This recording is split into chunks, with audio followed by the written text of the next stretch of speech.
Hey, Laptop Recruiter family, how are we doing? Andy here. So in this video, I want to talk about branding, your employer branding, something that pops up on a regular basis. And I'll be very clear about who this affects, who it doesn't affect. So if you're doing under 5 million, there'd be one interpretation of employer branding, which is what I'm going to focus on.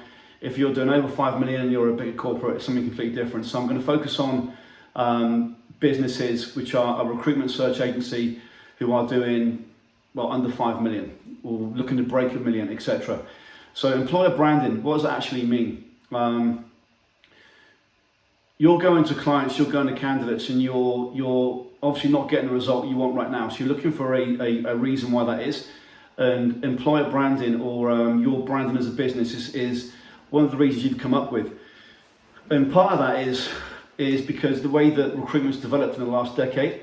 And if you go back in the olden days, for example, there were 7 points of contact before a decision maker would, i.e. they'd see that company or they'd see that brand 7 times. Now it's thousands of times potentially with retargeting, etc., etc.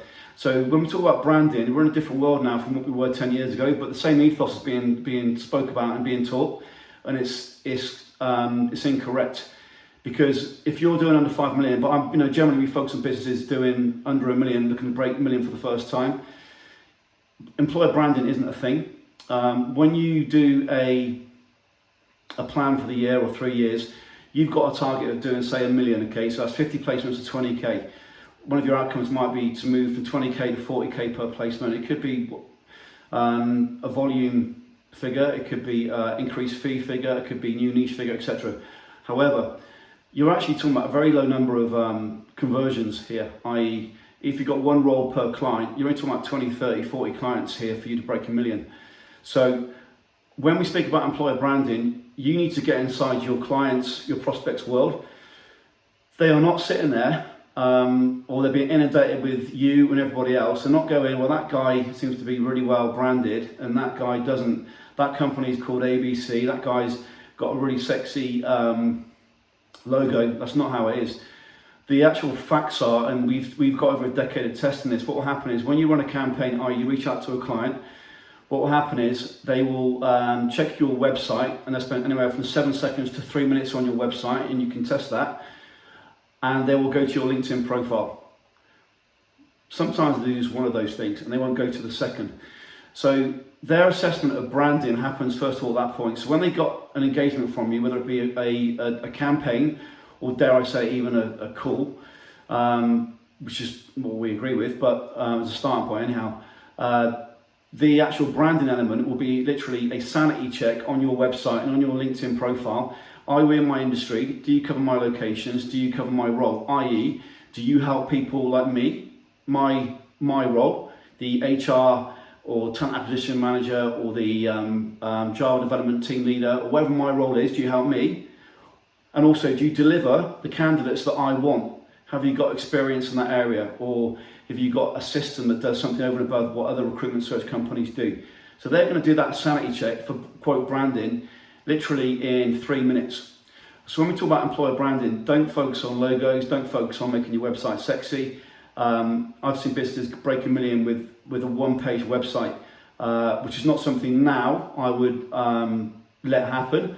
But as we developed over the last decade, now we've had members get to 1 million with absolute crap website. So it's not about quote branding. So when you think about your employer branding, that isn't what should be keeping you awake at night.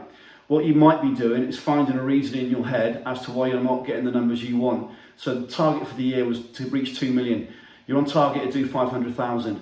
And because of what we read online, employer branding is the thing. Again, recruitment has not dragged itself forward to the degree that it really should do. Again, a decade ago, there were 7 points of contact. Now, it's thousands of points of contact before they will get over the line, potentially. So you've got to be aware of that. So employer branding, don't make it about your website and use that as a procrastination, 3 months to build your website. No, it's not. Just to recap, what will happen is when you run a campaign, they'll check out your website and your LinkedIn and spend no more than 3 minutes on your website and seconds on your LinkedIn profile to see whether you're in the right industry, the right location, you deliver to them their role, and you deliver the candidate the roles that they want, and then you've got experience of it. So that really should be your branding. Now, in terms of conversion, i.e. what makes you different from everybody else, that's a different conversation altogether, completely different. So when you talk about employer branding or your branding as a business, don't get sucked into logos and names, and quite frankly, it's BS. It's all BS if you're under 5 million. If you're under $1 million, it literally, you shouldn't be spending more than a second thinking about that. You know, name, it's not. It's about bring the leads in, clients and candidates, convert, deliver the candidate.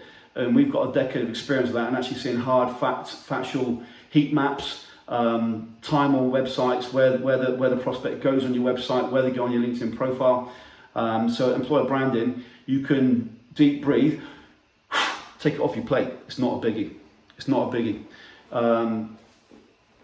Authority is a different thing, but that's not what we're talking about. So recap, LinkedIn profile, yeah, it needs to be on point. Website, yeah, it needs to be on point, but you don't need to be spending thousands on a website, whether you're brand new or you've got something you need to replace. So employer branding, remove it from your to-do list. So Laptop Recruiter family, let me know how you're getting on below. Let me know your thoughts on branding or any specific questions around this. Either DM me or put it below, and I'll love to help. Speak soon. Take care, Andy. Now, if you've been following me for a period of time, my name's Andy Whitehead. I'm from recruitmentmarketinginternational.com. If you want help right now, there are 4 ways we can help you. Number 1, join the Laptop Recruiter Facebook group, as I just said. Number 2, watch any of these on-demand client and candidate automation, inbound and growth webinars, whether it be the Laptop Recruiter, whether it be the $1 Million Recruiter, plus the hundreds and hundreds of other podcasts you can find on iTunes, on our website, on YouTube, etc. Number 3, if you want to reach out to me personally, on LinkedIn, on Facebook, often you guys reach out to me. You've been following me now for 8 years. Now's the time. If you've got a question for me, send me a message on Facebook or on LinkedIn. I'll come back to you personally. Or number 4, if you're now ready to become a client, simply schedule a call, head to our website or head to the Laptop Recruiter Facebook group and then reach out to me personally inside there, and I'll give you my diary and let's book a call. So with that said, guys, I'll see you inside the Laptop Recruiter group. Let's do this.